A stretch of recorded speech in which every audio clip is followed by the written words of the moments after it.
नमस्ते जी। तृतीय श्रव्य कणिका महर्षि दयानंद प्रतिपादित सत्य सनातन वैदिक सिद्धांत माला। हम प्रथम विषय ईश्वर को लेकर के आपके समक्ष व्याख्यान कर रहे हैं। ईश्वर और जीव का संबंध।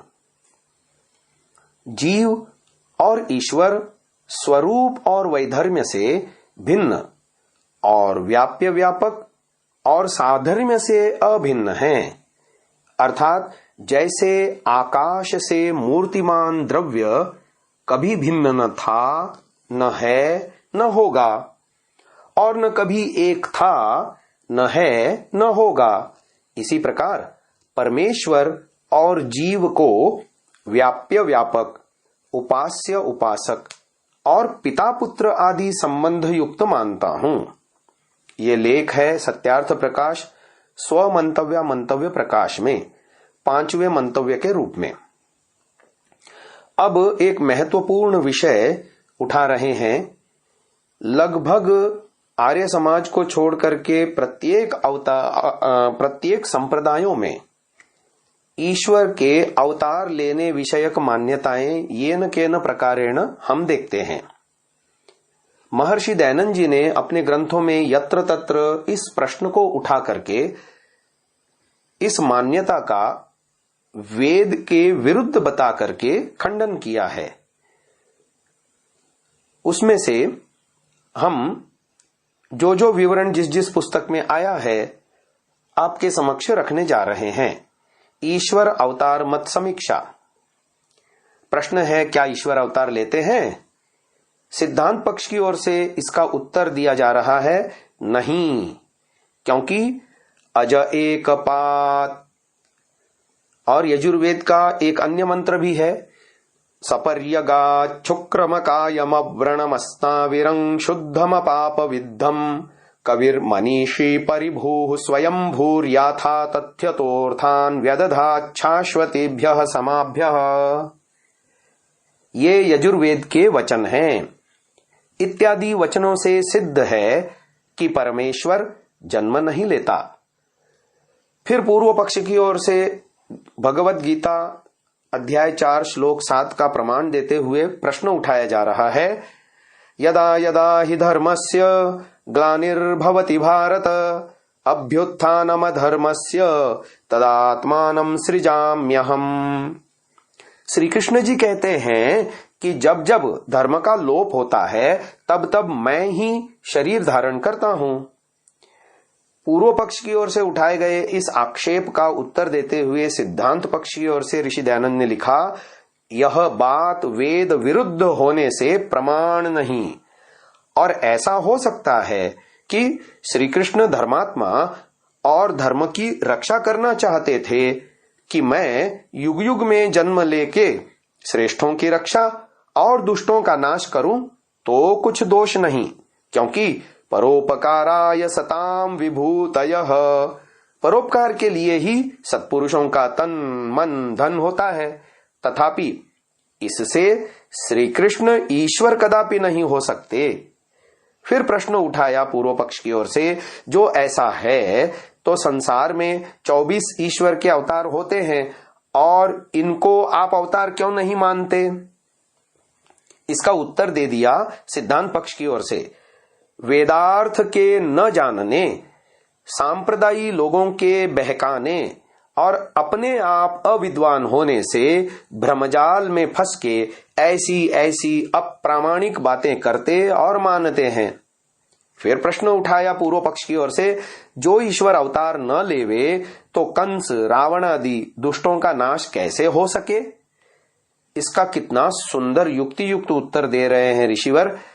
उत्तर इस प्रकार है, प्रथम तो जो जन्मा है वह अवश्य मृत्यु को प्राप्त होता है। जो ईश्वर अवतार शरीर धारण किए बिना जगत की उत्पत्ति स्थिति प्रलय करता है, उसके सामने कंस और रावण आदि एक कीड़ी के समान भी नहीं है। वह सर्वव्यापक होने से कंस रावण आदि के शरीरों में भी तो परिपूर्ण हो रहा है।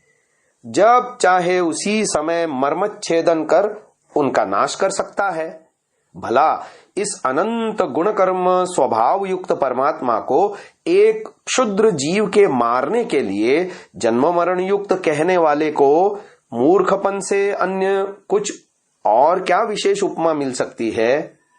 और जो कोई कहे कि भक्तजनों के उद्धार करने के लिए जन्म लेता है तो भी सत्य नहीं, क्योंकि जो भक्तजन ईश्वर की आज्ञानुकूल चलते हैं उनके उद्धार करने का पूरा सामर्थ्य ईश्वर में है। क्या ईश्वर के पृथ्वी, सूर्य, चंद्रमा, जगत को बनाने, धारण और प्रलय करने रूप कर्मों से रावण, कंस आदि का वध और गोवर्धन आदि पर्वतों का उठाना आदि बड़े कर्म हैं? जो कोई इस सृष्टि में परमेश्वर के कर्मों का विचार करे तो न भूतो न भविष्यति, ईश्वर के सदृश न कोई हुआ है, न है, न आगे होगा।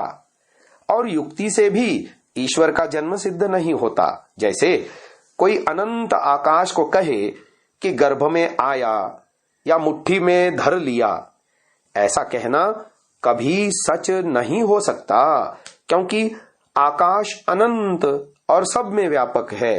इससे न आकाश बाहर आता और न भीतर जाता।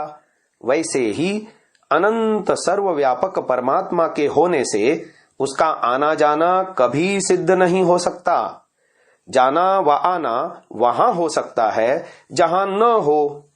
क्या परमेश्वर गर्भ में व्यापक नहीं था जो कहीं से आया, और बाहर नहीं था जो भीतर से निकला? ऐसा ईश्वर के विषय में कहना और मानना विद्याहीनों के सिवाय और कौन मान सकेगा? इसलिए परमेश्वर का आना जाना, जन्म मरण कभी सिद्ध नहीं हो सकता। इसीलिए ईसा आदि भी ईश्वर के अवतार नहीं, ऐसा समझ लेना। क्योंकि राग, द्वेष, क्षुधा, तृषा, भय, शोक, दुख, सुख, जन्म मरण आदि गुणयुक्त होने से मनुष्य थे।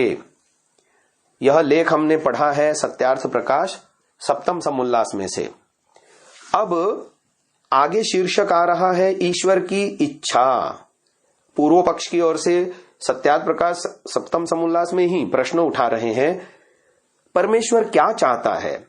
इसके उत्तर में सिद्धांत पक्ष की ओर से लेख है, सबकी भलाई और सबके लिए सुख चाहता है, परंतु स्वतंत्रता के साथ किसी को बिना पाप किए पराधीन नहीं करता। फिर पूर्व पक्ष की ओर से प्रश्न उठाया, ईश्वर में इच्छा है व नहीं? इसके उत्तर में सिद्धांत पक्ष की ओर से लिखा जा रहा है, वैसी इच्छा नहीं, क्योंकि इच्छा भी अप्राप्त, उत्तम और जिसकी प्राप्ति से सुख विशेष होवे उसी की होती है। तो ईश्वर में इच्छा कैसे हो सके? न उससे कोई अप्राप्त पदार्थ, न कोई उससे उत्तम, और पूर्ण सुखयुक्त होने से सुख की अभिलाषा भी ईश्वर में नहीं है। इसीलिए ईश्वर में इच्छा का तो संभव नहीं, किंतु ईक्षण अर्थात सब प्रकार की विद्या का दर्शन और सब सृष्टि का करना कहाता है, वह ईक्षण है। इत्यादि संक्षिप्त विषयों से ही सज्जन लोग बहुत विस्तरण कर लेंगे। यह भी लेख सत्यार्थ प्रकाश सप्तम समुल्लास में आया। अब संयोग वियोग रहित होने से ईश्वर नित्य है, इस बात को आगे बता रहे हैं। हम उसकी चर्चा आने वाले कल के श्रव्य कणिका में करेंगे। इसे यहीं विराम देते हैं। ओम। इस वीडियो को पूरा देखने के लिए आप सभी महानुभावों का हार्दिक धन्यवाद करते हुए विनम्र निवेदन है, आज ही गूगल प्ले स्टोर से एंड्रॉयड के लिए सांतसा नामक ऐप को आप डाउनलोड करें। इस ऐप में आपको महर्षि दयानंद, आर्य समाज, देशभक्ति, चरित्र निर्माण, संस्कृत आदि से संबंधित सैकड़ों घंटों का ऑडियो श्रवण करने को मिलेगा। इसके अलावा विभिन्न विषयों पर आलेख, सुविचार, प्रदर्शनी एवं बहुत सारे PDF पुस्तकें भी इस ऐप के माध्यम से आप सुन सकते हैं, देख सकते हैं, लाभ उठा सकते हैं, अन्यों के साथ साझा भी कर सकते हैं।